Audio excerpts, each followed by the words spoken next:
Искать здесь идеологию не имеет смысла. Все завязано на деньгах. Досмотрите это видео до конца, и вы узнаете, почему сносят советские постройки в Душанбе. Подписывайтесь на наши обновления и будете в курсе всех последних и важных событий. Спустя 30 лет после распада Советского Союза Таджикистан, одна из бывших союзных республик, пытается найти свою новую идентичность и оставить коммунистическое прошлое позади.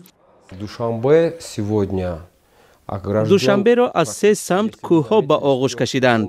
минтақаи васеъшавии пойтахт ҳам ташхис ва маҳдуд мебошад. вобаста ба он муносибат ба замин ва сохтмони минбаъда ба нархи тилло баробар аст.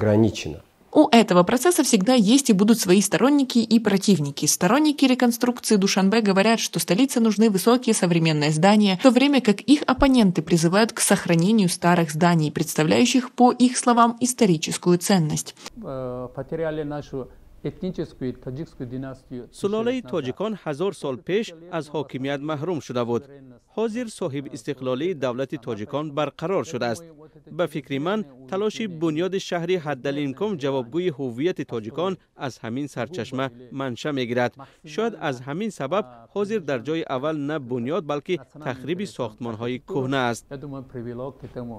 Эта центральноазиатская страна граничит с Афганистаном, Китаем, Узбекистаном и Кыргызстаном. Известные советские архитекторы десятилетиями работали в Таджикистане над строительством административных жилых зданий и тем самым создали историю. А к какому лагерю относитесь вы? За изменение облика столицы или за сохранение старых построек? Свои ответы напишите нам, пожалуйста, в комментарии. Но Бахром Юсупов, председатель Союза архитекторов Таджикистана, курирующий строительство самого высотного здания Душанбе, нового комплекса службы связи, сказал, что новый статус столицы обязывает к кардинальным изменениям в концепции застройки столицы страны. Душанбе окружен горами с 3 сторон. Зона расширения столицы очень специфична и к тому же ограничена. В связи с этим отношение к использованию земли и дальнейшему строительству будет сравнимо с ценой золота, говорит Юсупов. Начавшаяся с приходом независимости 5-летняя гражданская война в Таджикистане задержала процессы благоустройства таджикской столицы. Но когда мир был восстановлен, президент Эмомали Рахмон начал обустраивать столицу и сносить советские жилые и административные здания, строя взамен высотные здания и новые национальные памятники.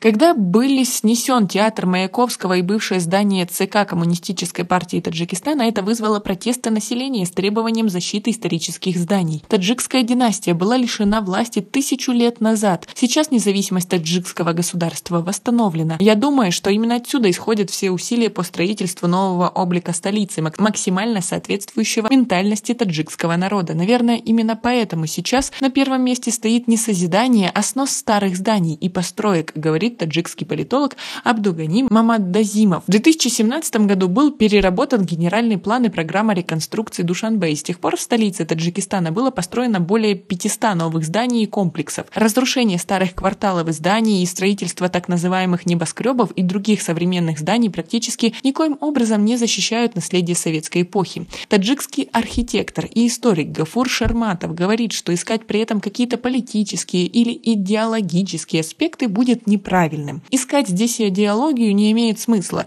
Здесь все завязано на деньгах. Вот и все.